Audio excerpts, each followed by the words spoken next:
ए mummy हा, अंड्याची पोळी कशी झाली? छान हा छान आहे. छान आहे का? जय हिंद भावांनो. तर आपल्या स्टॉलवरची सगळी कामं उरकून आपण केलं आपल्या पहिल्या मिलचं प्रिपरेशन, जे आपला ओट्स बाउल होता. तर आपले ओट्स बाउल जो आहे तो ओट्स आपण मिल्कमध्ये सोक करतो आणि त्यामध्ये केळी, ड्रायफ्रूट आणि सर्व प्रकारचे सीड्स आणि थोडंसं स्वीटनेससाठी मध आपण त्यामध्ये ॲड करतो. तर अशा प्रकारचा असा डिलिशियस असा आपला बाउल आहे, ते एकदा अवश्य भेट द्या. या ओट्स खायला.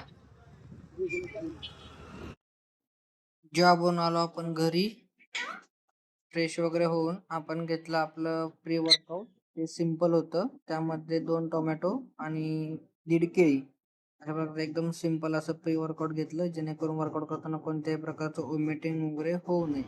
त्यानंतर आपण आलो ग्राउंडवर.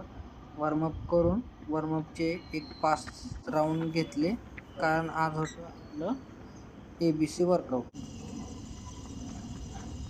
तर अशा प्रकारचे आपण ABC वर्कआउट केले, ज्यामध्ये एक 10 ते 15 व्हेरिएशन्स होते, पण आपण ते सगळे रेकॉर्ड नाही करू शकलो. एक 5 ते 6 व्हेरिएशन आपण रेकॉर्ड केले.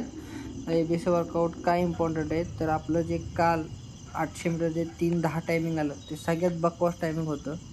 त्यामुळं तुम्हाला स्टेपिंग वाढवण्यासाठी आपल्याला त्याच्यावर फोकस करायचा आहे. तर त्यासाठी आपल्याला ABC वर्कआउट हे खूप महत्त्वाचं आहे.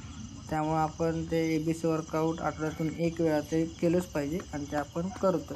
तर अशा प्रकारे ABC वर्कआउट करून आपण गेलो 100च्या स्ट्राईड मारायला. स्ट्राईड मारण्यासाठी पायांमध्ये अशा प्रकारे अंतर घेतलं आणि 50 मीटरच्या एक 7 ते 8 रेपिटेशन घेतल्या.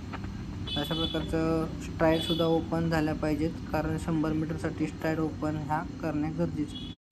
तर आज आपण एक नव्या पद्धतीने अंड्याची पोळी केली, ज्याच्यामध्ये आपण बटाटा ॲड केलाय.